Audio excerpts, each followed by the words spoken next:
नमस्कार ज्ञानदीप चैनल उपर आपण मानक स्वागत। आज भिडियो आम आलोचना करवा स्त्री लोक मैंने मशाणी को जाती ना कहीं सहित जानिबा गोटे झी निजर मृत बापा माँ को मुखाग्नि दे पार ना नहीं।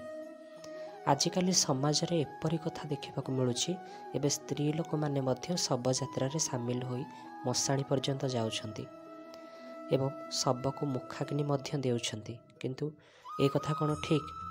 गरुड़ पुराण अनुजाई महिला को पुरुषों तुलन में सरल हृदय बोली मना जाए एवं जदि शव को मुखाग्नि देवा बेले जदि कहीं कांदी पकाए तेबे मृत मनीषर आत्मा को शांति मिले नहीं। कहीं स्त्री लोक निजर मृत परिजनर मृत शरीर को देखिकी भावप्रवण हो न कांदिब ए कथा तो असंभव। मशाणी घाटरे एपरी अनेक कथा रही जहाँ स्त्री लोक एवं छोट पिलांकर देखिबा अनुचित। जेमिति कि शव को जालिबा पूर्वर तार मस्तक को पिटा जिबा जहाँ कि कपाल क्रिया बोली कहा जाए। यह एक परंपरा, किंतु महिला एवं छोट पिला ए दृश्य को देखिले मानसिक स्तर भांगी पड़े। बेले बेले शव जलिबा समय चित्तारू भयंकर शब्द शुणा जाए जहाँकि छोट पिला एवं स्त्री लोक मैंने देखिले भयभीत हो पारती। सेथिपाई तांको ए सबुथिरु दूरेई रखा जाए। प्रति धर्मर किछि ना किछि सामाजिक मान्यता रही थाए। हिंदू धर्मर मान्यता हेउछि घरु शव मशाणी को विदा हेबा परे घर को पवित्र करा जिवो एवं एही पवित्रतार दायित्व को स्त्री लोक ही निर्वाह करती एवं पुरुष श्मशान घाट को जाई शवरे मुखाग्नि संजोग करती एवं घर को आसीबा पूर्वर निजको संपूर्ण भाव में पवित्र करिकी ही घरे पाद रखती। अन्य एक कारण हेउछि मशाणी घाटरे अदृश्य आत्मा माने विचरण करती। सेमाने स्त्री लोकंक प्रति सबठारु बेसी आकर्षित हुअंती। सेथिपाई स्त्री लोकंकु मशाणी घाट को जिबाको बारण करा जाए। शव यात्रा रे श्मशान घाट को जाई जेते भी लोक से स्त्री लोक हेउना काहींकी पुरुष लोक मध्य हेउना काहींकी शवदाह सम्मिलित हुअंती तेबे सेमाने मुंडन क्रिया करिबा निहाती आवश्यक ए कथा शास्त्र कही अछि।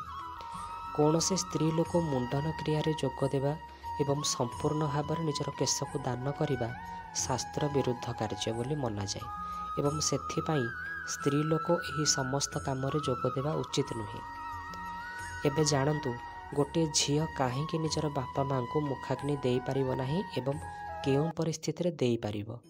गरुड़ पुराण कही थाए पुओ द्वारा जो अंतिम संस्कार हुए ताहा मृत आत्मा को स्वर्ग को पहुँचाई थाए।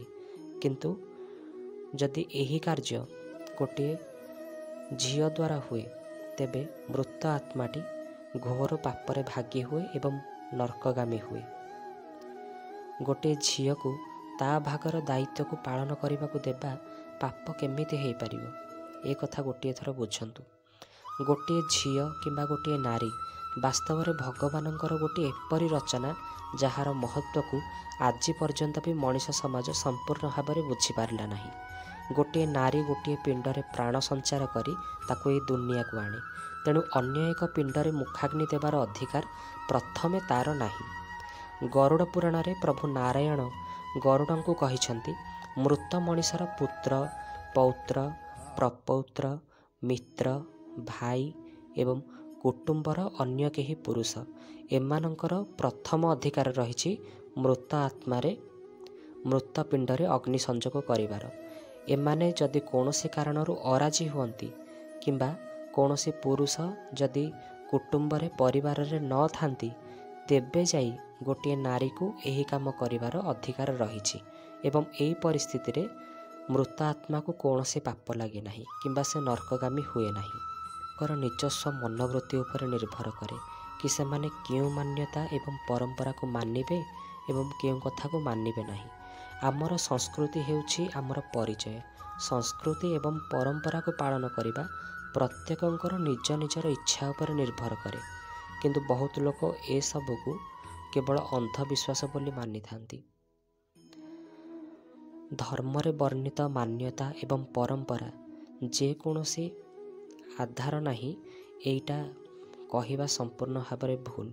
प्रत्येक कथार किछि ना किछि माने रही କିଛି ନା କିଛି ଆବଶ୍ୟକତା ମଧ୍ୟ ରହିଛି। ଆମର କେବଳ ଏହାକୁ ବୁଝିବାର ଆବଶ୍ୟକତା ରହିଛି। ଭିଡ଼ିଓ ଯଦି ଆପଣମାନଙ୍କୁ ଭଲ ଲାଗିଥାଏ ତେବେ ଭିଡ଼ିଓକୁ ଲାଇକ୍ କରିବେ, ଭିଡ଼ିଓକୁ ସେୟାର ନିଶ୍ଚୟ କରିବେ। ଯଦି ଆପଣମାନେ ଆମ ଚ୍ୟାନେଲ ଉପରେ ନୂଆ ତେବେ ଆମ ଚ୍ୟାନେଲକୁ ସବସ୍କ୍ରାଇବ୍ ନିଶ୍ଚୟ କରିବେ। ଧନ୍ୟବାଦ।